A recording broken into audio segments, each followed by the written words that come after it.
आज हम लोग विभाव पढ़ेंगे। क्या पढ़ेंगे? हाँ, रस का जो टॉपिक है विभाव, आज हम उसको क्लियर करेंगे, उसको देखेंगे कि विभाव होता क्या है।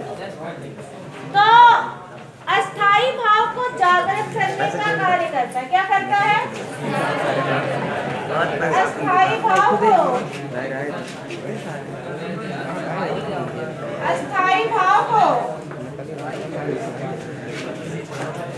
जागृत करने का कार्य करता है।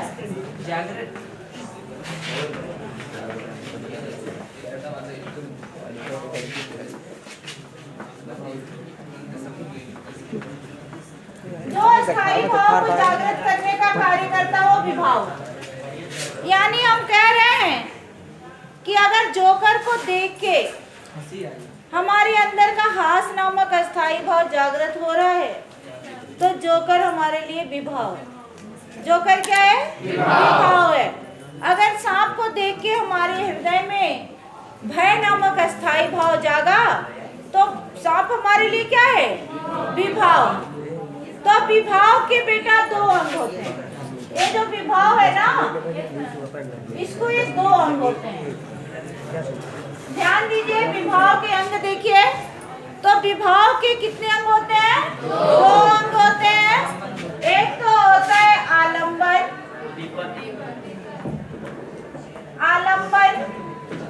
और दूसरा होता है बेटा उद्दीपन। आलंबन और उद्दीपन दो अंग होते हैं। आलंबन वो कारण है जिसका कारण पाके, जिसका सहारा पाके विभाव क्या होता है? जागृत होता है।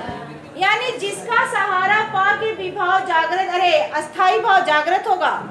विभाव के जिस अंग का सहारा पाके आपका जागृत होगा अस्थाई भाव, यानी ये अस्थाई भाव को जगाने का काम कर रहा है, इस अस्थाई भाव को जगाने का काम कर रहा है।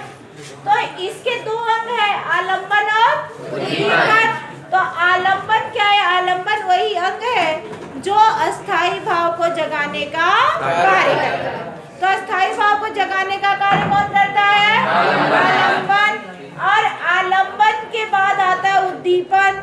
तो उद्दीपन जो होता है वो रस को तीव्र करता है, यानी रस को गति देता है, रस की तीव्रता को बढ़ा देता है। अगर हम उदाहरण ले लें कि जोकर को देख के हमारे अंदर का हास नामक अस्थाई भाव जागा। जोकर अगर हमारे अंदर का हास्य नामक अस्थाई भाव जागृत किया तो जोकर हमारे लिए आलंबन हुआ। कोई घटना को देख के हमारे हृदय में दुख हुआ तो वो घटना हमारे लिए क्या हुई? आलंबन हुई। लेकिन वही जब जोकर का हाव भाव, उसकी बोलना, उसकी क्रियाएं करना, वो हमारे रस को बढ़ाएंगे, हमारे अंदर के हास्य रस को क्या करेंगी? बढ़ाएंगी। तो वो हमारे लिए क्या होगा? उद्दीपन। यानी जोकर हमारे लिए आलंबन हुआ, लेकिन जो जोकर की क्रियाएं हैं वो हमारे लिए किसका काम करेंगी? उद्दीपन का कार्य करेंगे। मान लीजिए अगर किसी घटना को देख के आपको दुख होता है तो घटना देख के आपके अंदर का शोक जाग गया, लेकिन उसका रोना, चिल्लाना, बिलखना जब देख रहे तो आपकी आंखों से आंसू टपकने लगता है ना। यानी उद्दीपन का कार्य क्या है? अनुभव की स्थिति को पैदा करना, रस को बढ़ा देना है और अनुभव की स्थिति तक पहुंचा देना। यानी उद्दीपन के कारण ही हमारे अंदर का अनुभव क्या होता है? जाग जाता है और हम सहज शारीरिक क्रियाएं करने लगते हैं। अब आलंबन के भी दो अंग होते हैं बेटा। आलंबन के भी दो अंग होते हैं। पहला होता है आश्रय। पहला क्या होता है? आश्रय। दूसरा होता है विषय। आलंबन के दो अंग हो गए, आश्रय और विषय। आश्रय वो होता है जिसके हृदय में अस्थाई भाव जागृत होता है। आश्रय वो होता है जिसके हृदय में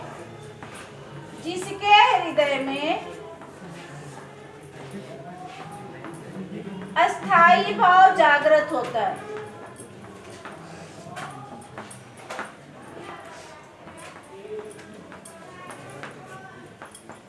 जिसके हृदय में आश्रय होता है। जिसके हृदय में अस्थाई भाव जागृत होगा वो क्या होगा? आश्रय होगा। अब विषय क्या होगा? विषय वो होगा जिसके कारण अस्थाई भाव जागृत होगा।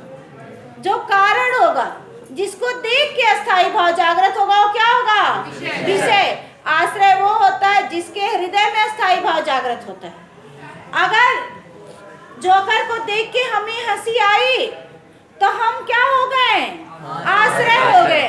और जोकर हमारे लिए क्या हुआ? विषय हुआ। राम को देख के सीता के हृदय में रति नामक श्रृंगार, रति का उत्पन्न हुआ, रति नामक अस्थाई भाव जागृत हुआ।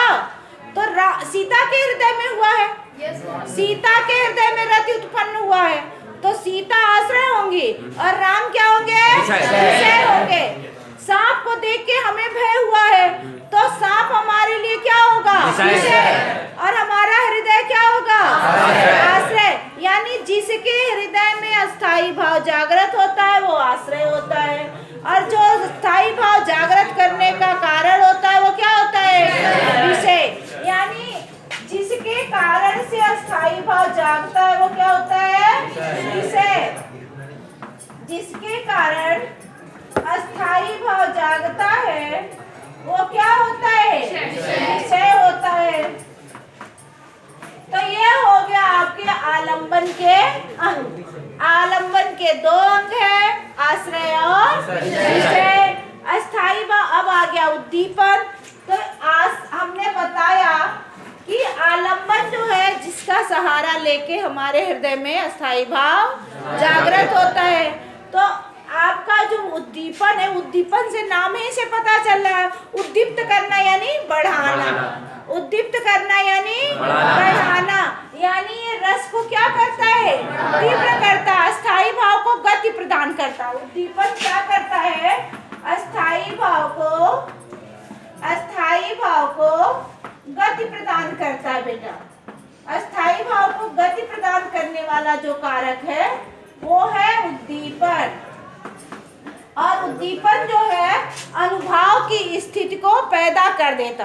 यानी जोकर को देख के, जोकर की क्रियाओं को जब हम देखते हैं, जब जोकर उल्टा सीधा बोलता है, अपनी क्रियाएं दिखाता है, तो उस क्रियाओं को हम देखते देखते हंसने लगते हैं। यानी वो हमारे अंदर के अस्थाई हास्य को क्या कर रहा है? बढ़ा रहा है। हास्य को क्या कर रहा है? बढ़ा रहा है। अब जब बढ़ा रहा है तो हमारा क्या हो रहा है?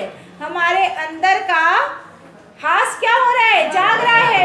और जागने के बाद हम अनुभव तक पहुंच रहे हैं। अनुभव हमारी शारीरिक क्रिया है। तो अनुभव की स्थिति में हम कब पहुंचते हैं? जब हम हंसते हंसते लौटने लगते हैं, एक दूसरे के ऊपर गिरने लगते हैं, ताली बजाने लगते हैं, हंसते हंसते पेट पकड़ लेते हैं। तो ये जो हमारी सहज शारीरिक क्रियाएं होंगी वे अनुभव होंगी। और अनुभव की स्थिति तक पहुंचाने का कार्य कौन करता है? उद्दीपन करता है। तो सारे हमको विश्वास है आपके क्लियर हो गए होंगे। विभाव क्या हो गया होगा? क्लियर हो गया होगा।